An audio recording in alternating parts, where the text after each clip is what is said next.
کرب و بلا کے میدان میں شب عاشور ہر بیوی اپنے بچوں کو وصیت کر رہی ہے۔ کہیں بی بی ام فروہ شہزادہ قاسم سے کہہ رہی ہیں، اے قاسم، میں بیوہ ہوں اور تمہارے لیے یہاں میدان میں آئی ہوں۔ کل اپنے چچا حسین کے قدموں پہ تمہیں قربان ہونا ہے۔ تو کہیں پہ بی بی ام لیلہ علی اکبر سے کہہ رہی ہیں، اے علی اکبر، کل مجھے بی بی فاطمہ کے سامنے شرمندہ نہ کرنا۔ امام حسین علیہ السلام کے قدموں پہ ایسے قربان ہونا کہ رہتی دنیا تک تیری قربانی یاد کی جائے۔ کہیں ایک بی بی اپنے دونوں بچوں کو اپنے سامنے بٹھا کے اپنے ہاتھوں سے ان کے بال سنوار رہی ہیں اور کہہ رہی ہیں، اے میرے شیرو، تم حیدر کرار کے نواسے ہو، جعفر طیار کے پوتے ہو۔ کل میدان میں اپنی ماں کو پشیمان نہ کرنا۔ اپنے ماموں حسین کے قدموں پہ اپنی جان کو اس طرح نثار کرنا کہ میں اپنی ماں فاطمہ کے سامنے سرخرو ہو سکوں۔ بی بی زینب کہنے لگیں کہ میری 2 وصیتیں ہیں۔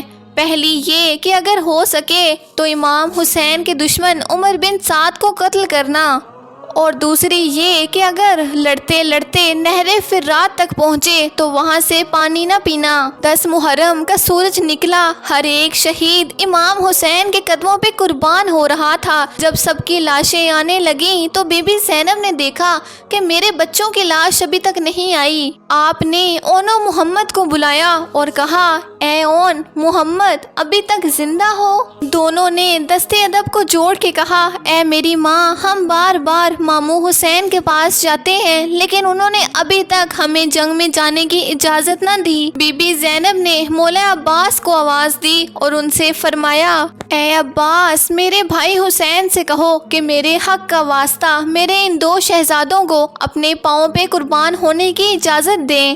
جناب عباس نے امام حسین سے فرمایا۔ امام حسین بی بی زینب کے خیمے آتے ہیں اور فرماتے ہیں، اے زینب، یہ عبداللہ کی نشانی ہے۔ بی بی زینب نے کہا، اے میرے بھائی حسین، جب ہم مدینہ سے چلے تھے تو عبداللہ نے کہا تھا اگر جنگ کی نوبت آئے تو علی اکبر سے پہلے ان 2 شہزادوں کو امام حسین کے قدموں پہ قربان کرنا، ایک اپنی طرف سے اور ایک میری طرف سے۔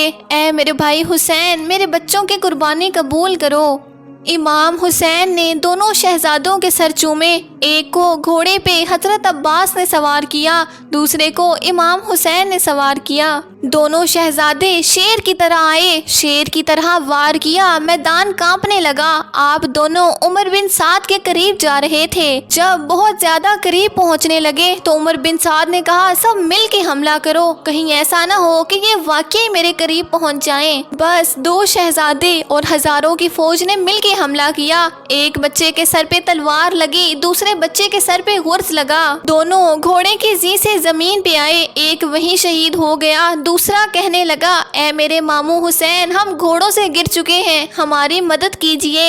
امام حسین نے جب یہ سنا تو لشکر کو چیر کے دونوں شہزادوں کے پاس پہنچے۔ ایک شہزادے نے امام حسین کے قدموں پہ سر رکھا اور فرمایا، اے میرے ماموں حسین، ہماری ماں سے کہیے گا ہم لڑتے لڑتے نہر تک پہنچ گئے لیکن ہم نے پانی نہیں پیا۔ بس یہ کہہ کے دونوں شہزادے جنت تک جا پہنچے۔ امام حسین جب حضرت عباس کے سہارے دونوں بچوں کی لاشوں کو لے کے اس خیمے میں گئے جہاں سب کی لاشیں موجود تھیں، یہ واحد 2 لاشیں تھیں جن پہ سب بیبیاں آ کے رونے لگیں لیکن بی بی زینب نہ آئیں۔ امام حسین نے بی بی زینب کو پیغام پہنچایا، اے میری بہن، اپنے بچوں سے الوداع کہو۔ بی بی زینب خیمے میں داخل ہوتی ہیں، دونوں لاشوں کے درمیان بیٹھ کے اون و محمد کے سینوں پہ ہاتھ رکھتی ہیں، آسمان کی طرف دیکھ کے رو کے اللہ سے فرماتی ہیں، اے میرے اللہ، اب میرے پاس ایسا کچھ نہیں بچا جو میں حسین کے قدموں پہ قربان کر سکوں۔ سلام ہو اون و محمد پر، سلام ہو کربلا کے شہیدوں پر، سلام ہو بی بی زینب پر۔